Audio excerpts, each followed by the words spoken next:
Shalom saudara, salam berjumpa kembali di GKM Menyapa edisi hari ini. Nah, saudara yang terkasih dalam Tuhan, saya rindu untuk mau membacakan sebuah bagian firman Tuhan bagi kita sebagai awal dari menyapa ini. Matius pasal yang ke-13 ayat yang ke-20 hingga ayatnya yang ke-21. Benih yang ditaburkan di tanah yang berbatu-batu ialah orang yang mendengar firman itu dan segera menerimanya dengan gembira. Tetapi ia tidak berakar dan tahan sebentar saja.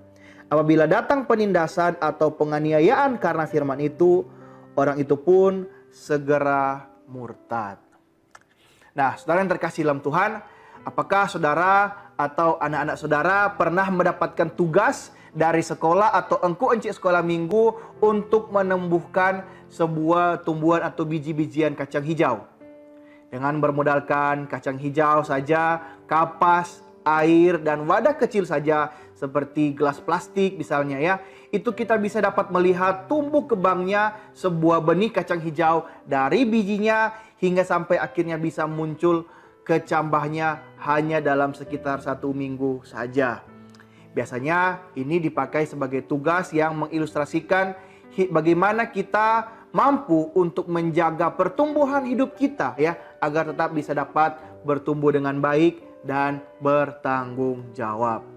Nah, saudara, unik dan ironis sekali bahwa banyak yang saya dapati anak-anak yang menerima atau mempunyai tugas seperti itu tuh sudah puas hanya dengan melihat tumbuhannya sudah sampai pada fase berkecambah saja. Mereka pikir bahwa setelah muncul kecambahnya, tumbuhan itu akan terus tumbuh sehat asal diberi air secara rutin seperti yang sebelum-sebelumnya. Itulah sebabnya tidak heran jika banyak benih-benih kacang hijau ini hanya bisa bertahan ya paling lama sekitar 14 hari saja atau 2 minggu saja. Banyak benih yang mati jauh sebelum mencapai masa panennya, yaitu sekitar 60 sampai 80 hari setelah masa tanamnya. Nah, saudara yang terkasih dalam Tuhan, kira-kira apa alasan tumbuhan mereka itu banyak yang mati belum sampai kepada masa panennya? Mungkin ya, bisa jadi ada faktor lainnya yang bisa mengakibatkan itu terjadi. Tetapi saya yakin satu faktor terbesarnya adalah tumbuhan mereka tidak bisa berakar dengan baik. Mungkin alasannya adalah wadah atau media yang mereka pakai sudah tidak lagi mumpuni. Seharusnya benih kacang hijau yang berkecambah itu sudah harus dipindahkan ke dalam wadah yang lebih besar dan mengganti media kapas berair di proses 1 minggu awal itu dengan media tanah yang lebih baik dan bahkan dicampur sedikit pupuk supaya bisa lebih kaya dengan unsur hara ya, lebih banyak gizinya bagi tumbuhan tersebut. Dengan cara demikian, benih tersebut bisa memiliki ruang dan nutrisi yang cukup untuk menumbuhkan akarnya lebih dalam lagi sehingga itu boleh terus bertumbuh terus hingga akhirnya menjadi tumbuhan yang sehat, dewasa, dan bisa dipanen. Nah, saudara yang terkasih dalam Tuhan, demikianlah juga kehidupan kita sebagai anak-anak Tuhan. Tuhan Yesus mengajarkan bahwa benih rohani yang menumbuhkan hidup kita tidak lain adalah firman Tuhan itu sendiri ya. Melalui perumpamaan di kitab Matius ini setidaknya ada 4 cara meresponi firman saat kita mendengarnya. Dan firman Tuhan yang tidak berakar dalam hati kita itu diibaratkan seperti benih yang jatuh di tanah yang berbatu-batu. Seketika saja kita mungkin mendengarnya dengan sukacita, dengan semangat yang membara. Namun ketika pencobaan, pergumulan, penganiayaan, dan berbagai kesulitan hidup lainnya menekan hidup kita, maka kita mulai melupakan kebenaran firman Tuhan yang sudah kita terima itu dan kita kembali ke dalam kehidupan dosa-dosa lama kita. Saudara, oleh karena itu, apa yang harus kita lakukan agar firman itu sungguh-sungguh bertumbuh dalam hidup setiap kita?